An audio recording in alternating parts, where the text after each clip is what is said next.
Chapter 33. More than once did Elizabeth, in her ramble within the park, unexpectedly meet Mr. Darcy. She felt all the perverseness of the mischance that should bring him where no one else was brought, and, to prevent its ever happening again, took care to inform him at first that it was a favourite haunt of hers. How it could occur a second time, therefore, was very odd. Yet it did, and even a third. It seemed like wilful ill-nature, or a voluntary penance, for on these occasions it was not merely a few formal inquiries and an awkward pause, and then away, but he actually thought it necessary to turn back and walk with her. He never said a great deal, nor did she give herself the trouble of talking or listening much, but it struck her in the course of their third rencontre that he was asking some odd, unconnected questions about her pleasure in being at Hunsford, her love of solitary walks, and her opinion of Mr. and Mrs. Collins's happiness, and that in speaking of Rosings and her not perfectly understanding the house, he seemed to expect that whenever she came into Kent again, she would be staying there too. His words seemed to imply it. Could he have Colonel Fitzwilliam in his thoughts? She supposed, if he meant anything, he must mean an allusion to what might arise in that quarter. It distressed her a little, and she was quite glad to find herself at the gate in the Pales opposite the parsonage. She was engaged one day as she walked, in perusing Jane's last letter, and on dwelling on some passages which proved that Jane had not written in spirits, when, instead of being again surprised by Mr. Darcy, she saw on looking up that Colonel Fitzwilliam was meeting her. Putting away the letter immediately, and forcing a smile, she said, "I did not know before that you ever walked this way." "I have been making the tour of the park," he replied, "as I generally do every year, and intend to close it with a call at the parsonage. Are you going much farther?" "No, I should have turned in a moment." And accordingly she did, and they walked towards the parsonage together. "Do you certainly leave Kent on Saturday?" she said. "Yes, if Darcy does not put it off again, but I am at his disposal. He arranges the business just as he pleases." "And if not able to please himself in the arrangement, he has at least pleasure in the great power of choice. I do not know anybody who seems more to enjoy the power of doing what he likes than Mr. Darcy."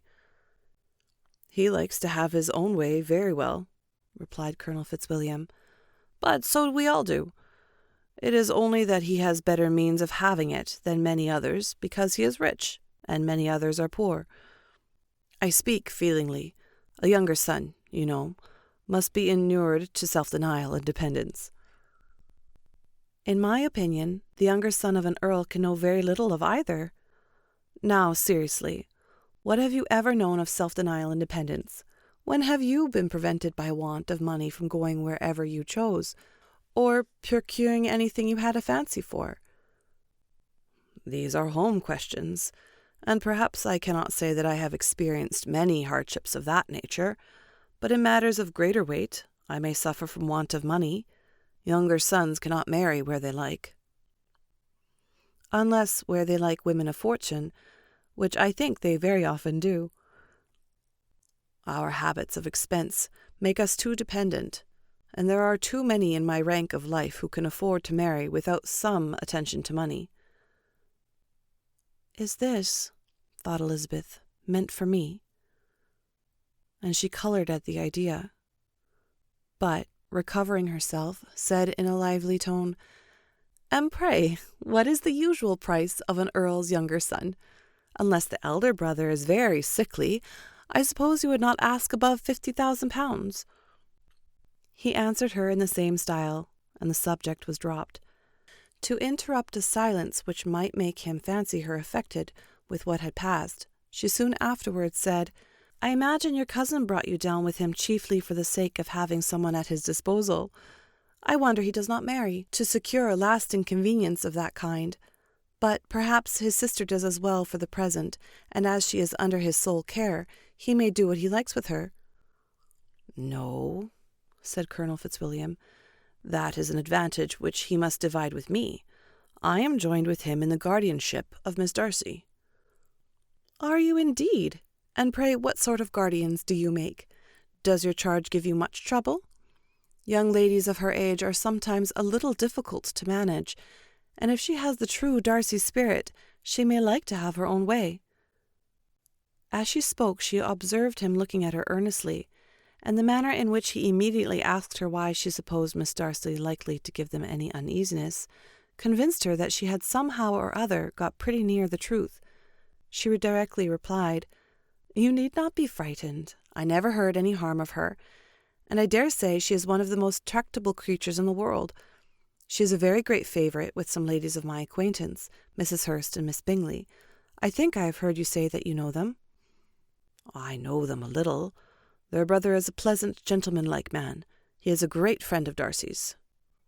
"Oh, yes," said Elizabeth dryly. "Mr. Darcy is uncommonly kind to Mr. Bingley, and takes a prodigious deal of care of him." "Care of him? Yes, I really believe Darcy does take care of him in those points where he most wants care. From something that he told me in our journey hither, I have reason to think Bingley very much indebted to him. But I ought to beg his pardon, for I have no right to suppose that Bingley was the person meant. It was all conjecture." "What is it you mean?"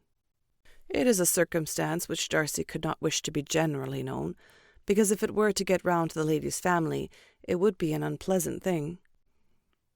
"You may depend upon my not mentioning it." "And remember that I have not much reason for supposing it to be Bingley. What he told me was merely this, that he congratulated himself on having lately saved a friend from the inconveniences of a most imprudent marriage, but without mentioning names or any particulars, and I only suspect it to be Bingley from believing him the kind of young man to get into a scrape of that sort, and from knowing them to have been together the whole of last summer." "Did Mr. Darcy give you reason for this interference?" "I understood that there were some very strong objections against the lady." "And what arts did he use to separate them?" "He did not talk to me of his own arts," said Fitzwilliam, smiling. "He only told me what I have now told you." Elizabeth made no answer, and walked on, her heart swelling with indignation. After watching her a little, Fitzwilliam asked her why she was so thoughtful. "I am thinking of what you have been telling me," said she. "Your cousin's conduct does not suit my feeling. Why was he to be the judge?" "You are rather disposed to call his interference officious?" "I do not see what right Mr. Darcy had to decide on the propriety of his friend's inclination, or why, upon his judgment alone, he was to determine and direct in what manner his friend was to be happy. But," she continued, recollecting herself, "as we know none of the particulars, it is not fair to condemn him. It is not to be supposed that there is much affection in the case." "That is not an unnatural surmise," said Fitzwilliam, "but it is a lessening of the honour of my cousin's triumph very sadly." This was spoken jestingly, but it appeared to her so just a picture of Mr. Darcy that she would not trust herself with an answer, and therefore, abruptly changing the conversation, talked on indifferent matters until they reached the parsonage. There, shut into her own room, as soon as their visitor left them, she could think without interruption of all that she had heard. It was not to be supposed that any other people could be meant than those with whom she was connected. There could not exist in the world two men over whom Mr. Darcy could have such boundless influence. That he had been concerned in the measure taken to separate Bingley and Jane she had never doubted, but she had always attributed to Miss Bingley the principal design and arrangement of them.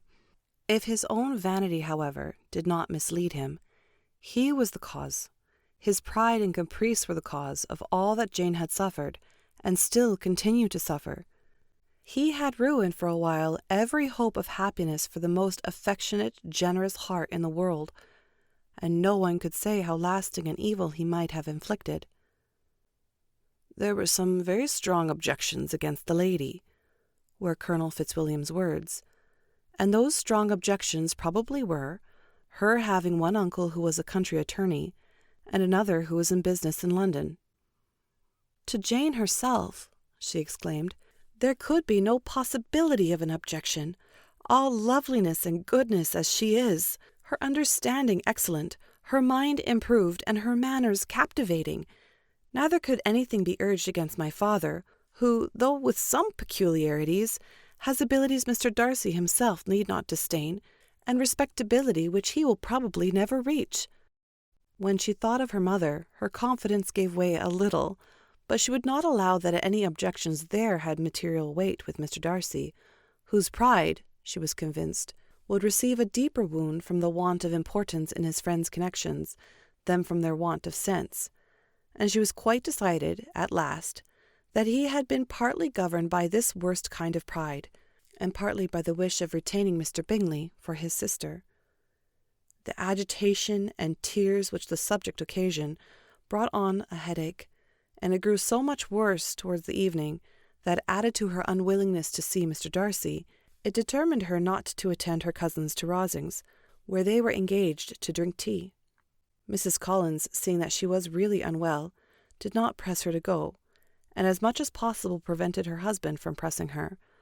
But Mr. Collins could not conceal his apprehension of the Lady Catherine's being rather displeased by her staying at home.